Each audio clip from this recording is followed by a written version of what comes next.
Hello everybody, San here, engineer, MBA, and investor. And in today's video, I want to talk about what's been happening this week. Couple of news, couple of CRISPR news, couple of unrelated news such as Tesla's, Bitcoin. I want to talk about all of this here in this video. No video this week because I was traveling in the western side of Canada, business trips, business meetings. So guys, I've been kind of busy. I did warn you guys last weekend that these daily videos are gonna slow down to maybe a couple of videos a week. Again, busy, life goes on, guys. That's why I'm making a video today and hopefully tomorrow as well. I just want to cover what's been happening this week. A couple of things did happen, so let's jump right into it. So guys, a couple of news here from CRISPR related. There was this big news, and actually my sister messaged me about that last week as well.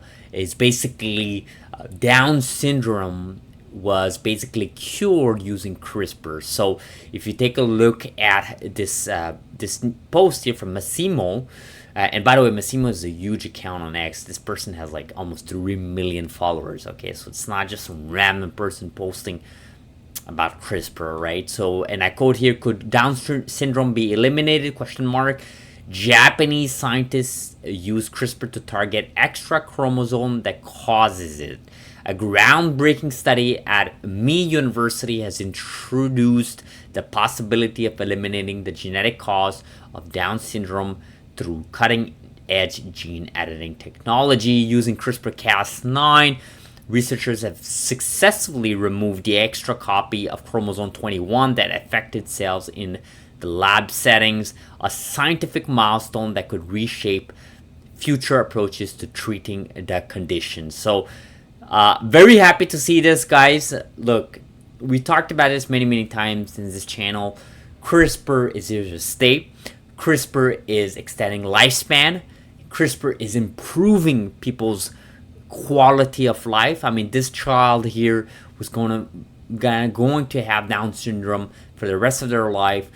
I'm not going to spend this video talking about what Down syndrome is, how does that affect their life. I mean, you're happy to use your own search online or even use Grok or ChatGPT to figure out the symptoms, figure out the consequences on someone's life, on people's families' life, on communities. So this is a serious issue, and I'm just happy that CRISPR is able to tackle that. Now, look, this is part of a university program. This is not a therapy you can just get off the shelf. We're far from that. There's so many things that have to happen before that. But, you know, having these types of news that come out just shows the confidence I have for CRISPR. Again, here to stay, here for the long term, right? So very happy to see that. And again, there were a bunch of news outlets covering that, guys. So I think we're going to see a lot of it as we move forward here. We're going to see a lot of this CRISPR, you know, curing certain diseases, certain type of issues that people have had. And I've been seeing a lot of things in the recent weeks about, you know, how to extend lifespan. You know, oh, try this product, you know, try, you know, having more sleep and better nutrition. And obviously all of those are valid, and I'm not pushing back on only any of those. But I think the low-hanging fruit is CRISPR. I think the low-hanging fruit is CRISPR. CRISPR does indeed extend lifespan. Now, it may not expand lifespan the way you envision it in your head with the fiction books or movies that you watch, but it does it because it extends the median lifespan of a society. And that is what technology is all about when you think about it. Isn't that the ultimate use of technology, to improve your lifespan and improve your quality of life? Anyhow, guys, let's jump into a specific company here, Caribou here. I want to take a look at the chart here from its lows in April. And CRISPR, again, was basically finishing off its bear market in April. We talked about it multiple times in this channel in the last few weeks. But if you take a look at the stock price here, basically up until a few days ago, it has increased multiple times. It has increased over 240% almost. What's happening with Caribou on that end? Caribou Biosciences, of course, the oldest CRISPR company. Market cap currently about $200-ish million, which is kind of insane because they have just about over that in cash in the balance sheet, or about that amount. No debt, same cash in the balance sheet as their market cap valued in the CRISPR landscape, and they actually do have a couple of months, years of data for their CBO10 program. And speaking of the CBO10 program, there's this article here, and I found it really, really good, and it kind of covered this, this company here back in June, of course, but they kind of talk about Caribou. They talked about the present state, what has happened in the last few months and in the future. And I think it's worth just talking about it really quickly, guys. And although this is specific to Caribou, you can kind of extrapolate that for other CRISPR companies here as we go through this. So let's go through a couple of things here. So first, Caribou, a couple of months ago, what they've announced in 2025, and that's kind of where every other CRISPR company was kind of heading towards, and that's what a bear market does, is they consolidated a lot of their programs into a single or two programs. In this case, CBO10, CBO11. And the reason why they did that is because, of course, cash runway. They have cash in the balance sheet, they have cash to spend, but they don't have unlimited cash. And of course, these CRISPR companies, especially CRISPR companies without an FDA program approved, which is basically most of CRISPR companies today, they need that cash in the balance sheet to pay their employees, to pay their R&D expenses, to pay SNGAs and all these expenses related, right? So basically, they have runway into the second half of 2027, which is still about 2 years, which is still a long time, but it's not that long when you think about it, guys. It is not that long. Now, there are ways for them to raise money. Of course, the easiest way, and hopefully they don't do that, is through public markets, which is, of course, diluting their stock. Very possible they will do it. Other CRISPR companies have done it, so it's not like it's something that's, unheard of.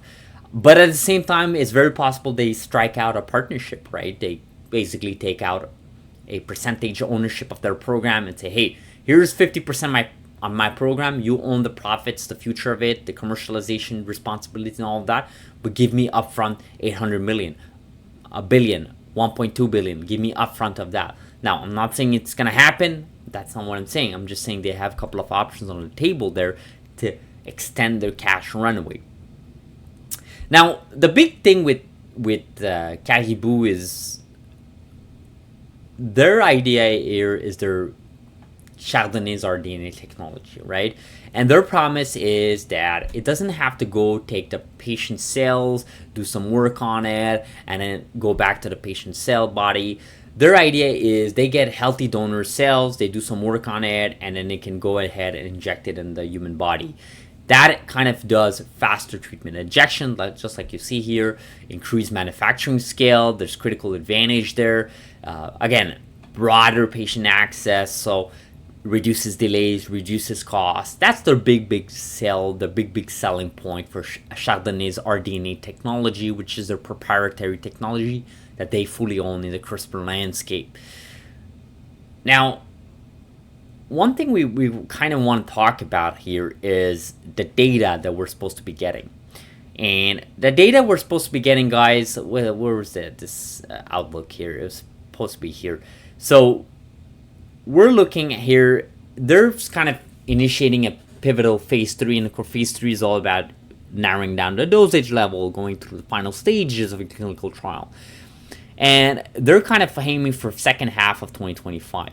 Of course, pending for confirmation. Now, what I think is going to happen, and I've kind of mentioned this a couple of times in this channel, is we're kind of using our expectation of what the FDA has done for every other biotech company, for every other healthcare program that has to go through phase 1, phase 2, phase 3 in the last few years, last 10 years, last 20 years, and even more than that. And we're kind of extrapolating that with predictions in the CRISPR landscape. Now, I think that's a safe play. I think that's a reasonable play. But just like we've seen in the newest administration, especially within the FDA's side of things, there is an appetite to change things up. There is an appetite to basically expedite certain approvals. So we talked about this in this channel a couple of weeks ago, going from 10 to 12 months of our FDA approval the moment they get a BLA submission to maybe 1 or 2 months. That's a significant increase, guys. That's tenfold increase of speed and efficiency. You extrapolate that with other aspects of things. Do you really need multiple years of phase 3 follow up? Do you really need multiple years of phase 1, phase 2 follow up? Maybe you still do, or maybe you don't. Again, these are the unknowns. These are things that I think a lot of investors are curious about. I think that's the reason why we're in the bull market. I think there's a lot of confidence that was put back in the CRISPR landscape or biotech as a whole, but specifically with CRISPR, we talked about how CRISPR is kind of decoupling from this genomics biotech side of things. We know that the current head of JFK Jr., he's basically a big fan of CRISPR. He had invested in CRISPR Therapeutics, small amount, but still had money involved in CRISPR Therapeutics before he took the role earlier this year with the new administration. We also know he's said it multiple times in the past that he's known people with sickle cell disease. This is a serious thing for him. It is a serious thing just in general, but it is a priority for him. And of course, that means it compounds it back to the FDA. We've heard interviews from the FDA about them bringing a couple of scientists, a couple of people from the genome editing world, specifically Dr. Liu and other folks. And in fact, they've even said it publicly that they've had multiple private meetings with a bunch of companies in the biotech space, not specifically CRISPR, but a bunch of biotech companies, about how they can help the process. And I think this is, again, things that are going to take months, years to play out. But I think the bet here, and I think this translates well into for Caribou, but like I said, this isn't just for Caribou, it's for every other CRISPR company. I think we're going to see an expedited mechanism to approve these programs. Again, not financial advice. I don't have any inside information, guys.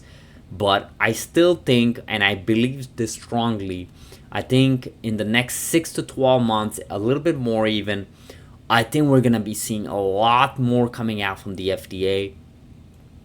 We saw the insider buys from CRISPR Therapeutics. We saw Dr. Liu buying from Prime Medicine back in June. Now, this may be completely unrelated. It doesn't mean it's causation, but you're kind of seeing how the chess game is being played out here.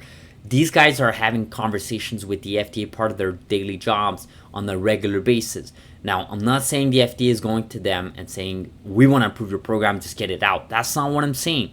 I'm just saying that what took 8 to 12 years to get an FDA program approval from clinical trial all the way to FDA approved, maybe reduce just a couple of years.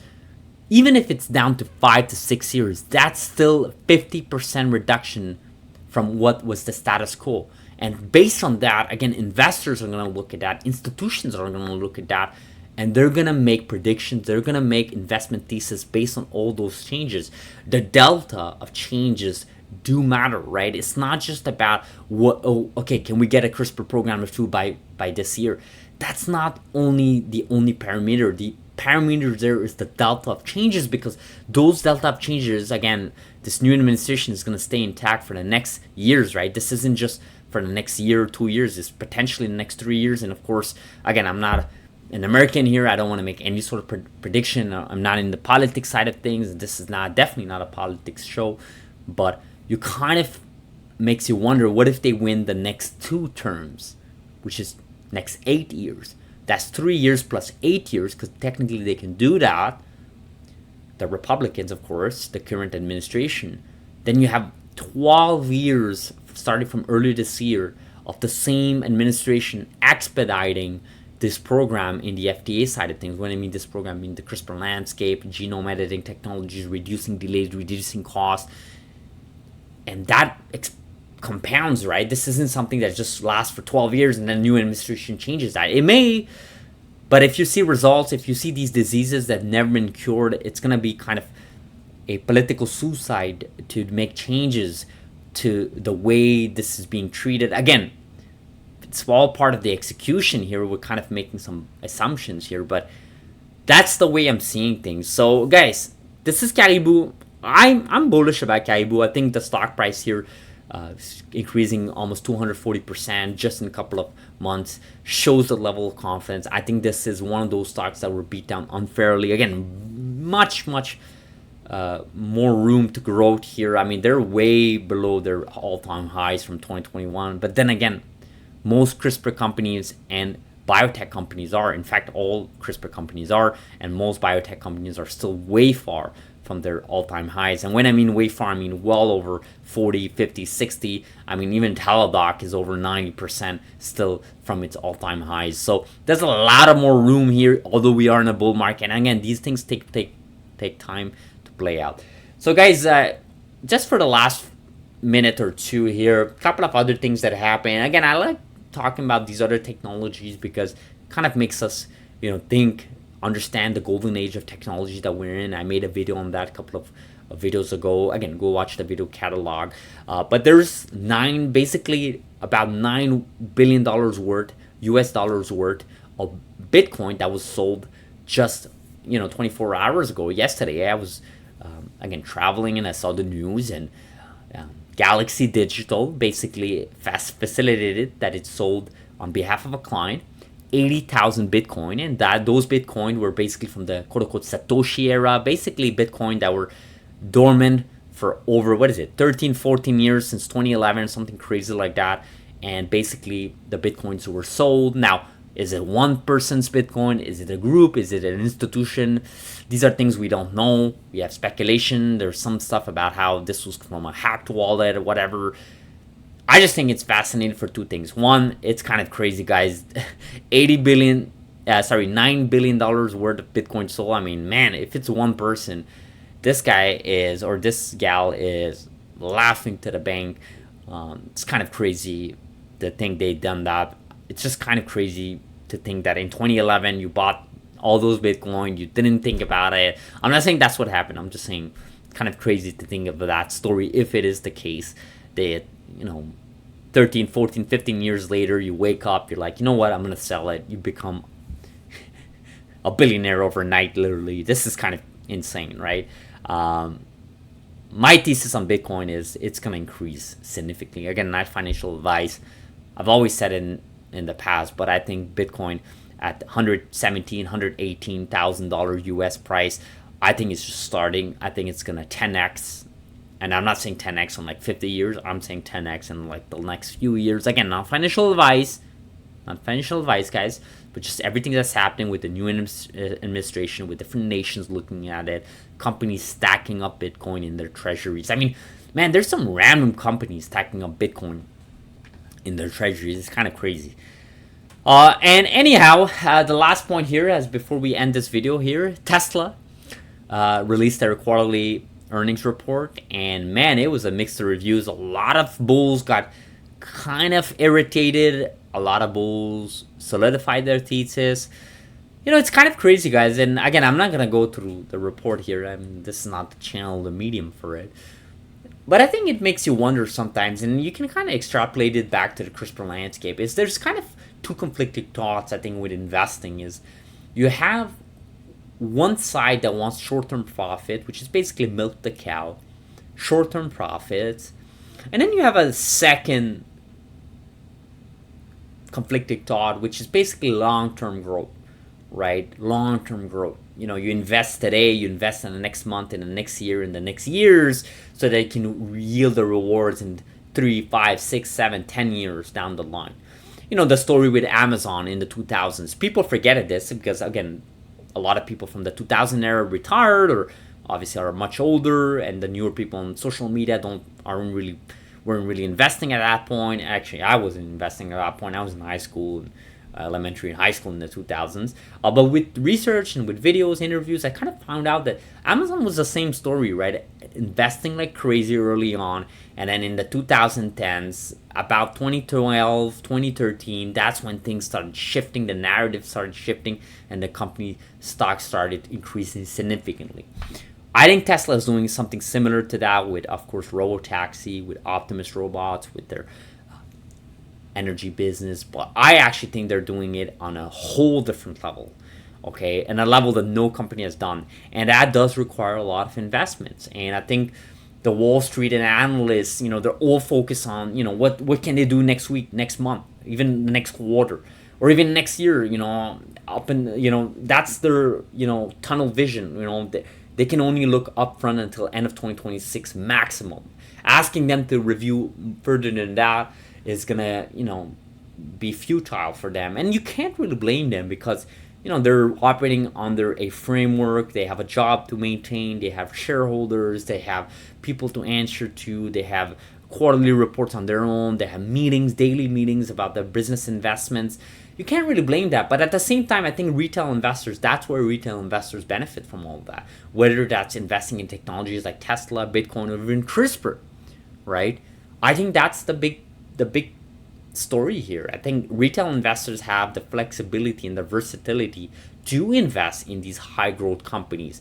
I would argue CRISPR is a hard growth company, like CRISPR Therapeutics or NTLA or Beam Therapeutics. The whole landscape, it's all about investing today, in the next year, in the next 2-3 years, so that you can yield rewards in the next 5-10 years.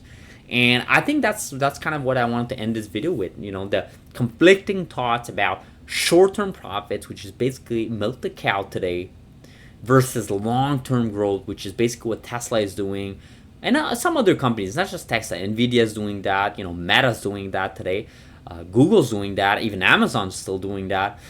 But then you have other companies that may not be doing that. Apple, you have Apple milking the cow. We know this. I don't have to tell everybody about the Apple story. So you kind of think about the innovation there, the lack of innovation, and the buyback of stocks, and dividends. It's kind of conflicting thoughts.